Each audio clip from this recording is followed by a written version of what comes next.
경기 침체와 고환율 등 여러 가지 이유로 금융당국이 이 금융권에 추가 자본 적립을 요구하고 있네요. 되게 어려운 얘기인데 추가 자본 적립을 요구한다. 이게 무슨 얘기냐면 이 돈 쓰지 말고 더 이렇게 돈을 비축해 두라는 얘기입니다. 이 자기 자본 비율을 예를 들어 13%를 가지고 있는데 이 자기 자본 비율을 15%로 올리라고 하면 무슨 얘기입니까? 2%는 딴 데 쓰지 말고 이 금융권 내부에 가지고 있어. 그러면은 그 금액만큼을 2%에 해당되는 금액만큼을 대출을 내주지도 못하고 그 주주들에게 배당도 못 해준다라는 겁니다. 그저 그냥 갖고만 있어야 되는 거죠. 딴 데 쓰지 말고 가만히 쥐고 있어. 비축용으로 가지고 있어. 라고 얘기하는 겁니다. 그러면 이제 나중에 무슨 리스크가 터졌을 때 그 충격에 쓸 수 있는 돈이 있는 거니까 이 리스크를 좀 낮추는 데는 큰 도움이 되죠. 근데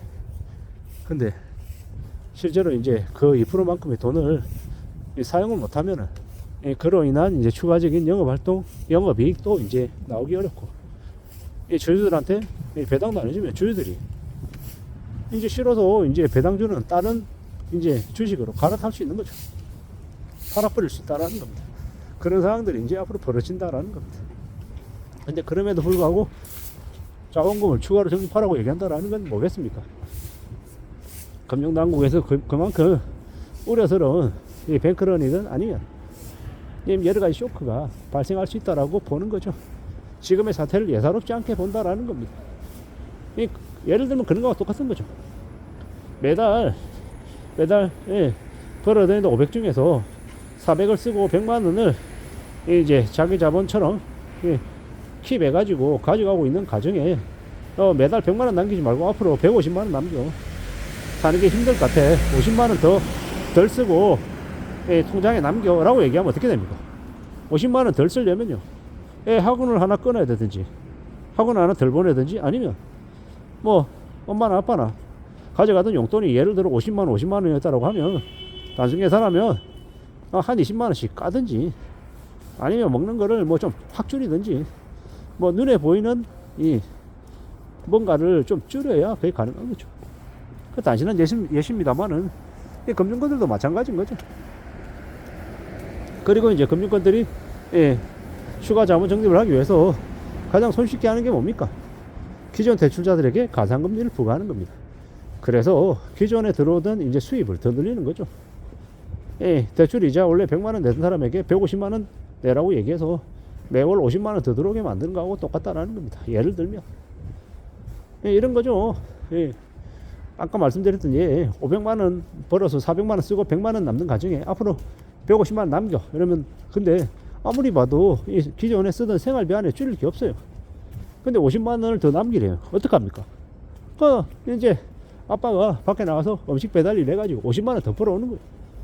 수입을 더 늘려서 이제 통장 잔고에 50만 원을 더 만드는 거예요. 그런 형태다라고 봐야 되는 거죠.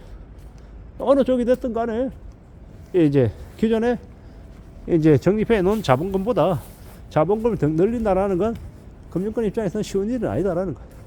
그리고 그로 인한 여파가 또 개개인들에게 같이 영향이 미쳐진다라는 겁니다.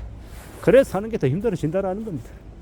그게 이제 앞으로 벌어질 일들인 거고, 이 겸영 선포 하나를 되게 별거 아닌 것처럼 얘기하지만 우리처럼 수출과 수입으로 먹고 사는 나라, 외부 상황하고 직접적인 간접적인 영향을 심하게 받는 나라는 충격이 너무 크다라는 겁니다. 내수도 우리가 충분하지 못하기 때문에 내수에서 해결되는 것들이 한계가 있어서 수출로 어떤 것들을 많이 커버를 해야 되는데 그러한 것들을 안고 있는 이놈의 나라가 윤석열 그 계엄령 리스크 때문에 박살난 게 너무 많더라는 겁니다. 그런데도 그걸 모르고 윤석열 만세, 뭐 간첩 잡아주는 윤석열이 최고다, 계엄령을 또 선포하라, 국지전, 북한과 전쟁, 전면전도 하라, 이렇게 얘기하는 또라이 같은 년놈들이 있습니다. 저는 그런 년놈들에게 감히 심하게 말씀드립니다. 다 잡아다가 팔다리 다 잘라가지고 강화문 사거리에 내걸어야 된다고 봅니다. 아니, 전쟁을 일으키면 반대해야 돼도 시원찮을 판에 전쟁하라고 추정하고 또 계엄령을 또 때리라고 얘기하고 간첩 잡으라고 얘기하는 그런 놈들은 어떤 사람들입니까? 감히 말씀드리는데 예, 국가 전복 세력, 예, 반란을 일으키는 이제 그런 이제 악인들이다라고 생각하는 겁니다. 참 무서운 일들이, 말도 안 되는 짓거리들을 벌리고 있는 쓰레기들이다라고 생각합니다. 더욱더 우려하고 염려하며 두고 봐야 될 것 같습니다. 참 무서운 시대에 살고 있는 것 같습니다. 이게 뭔가 싶을 정도로 좀 잘못돼도 한참 잘못된 것 같다라는 겁니다. 지금의 이 상황에서 이 금융권들은 금리를 내릴 수 없다.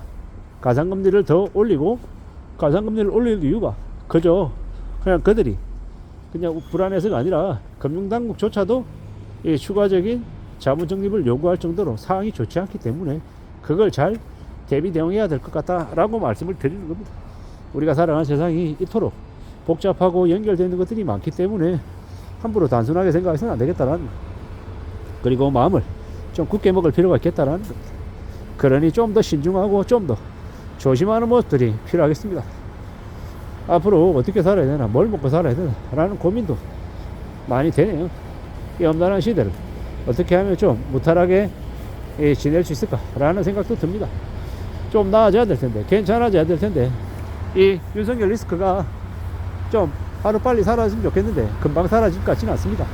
그래도 2025년 상반기까지가 아니라 2025년 1분기 안에 잘 좀 마무리가 되어서 정리가 되어서 새 정부가 들어서서 좀 나아졌으면 좋겠습니다.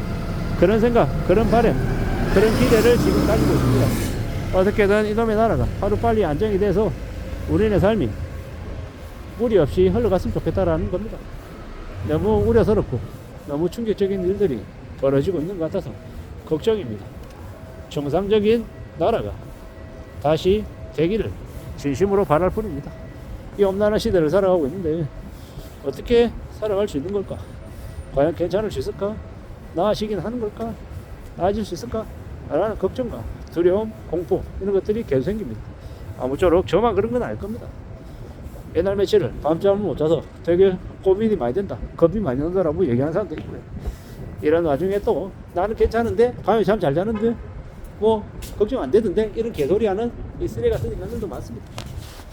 아무쪼록 이 험난한 시대를 어떻게 하면 좀 안전하게 살아갈지도 잘 공개하고 잘 대비하고 또 조심해야 될 것 같습니다. 그렇게 지내야 되지 않나라고 생각하는 중입니다. 안전하게 착실하게 조심 또 조심하며 지내야 되지 않겠습니까? 이놈의 나라가 참 어떻게 흘러갈지, 언제쯤이면 좀 나아질지 걱정이 안 될 수 없다라는 겁니다. 정신을 바짝 차리고 살아가는 거 말고는 없는 것 같습니다. 이상입니다.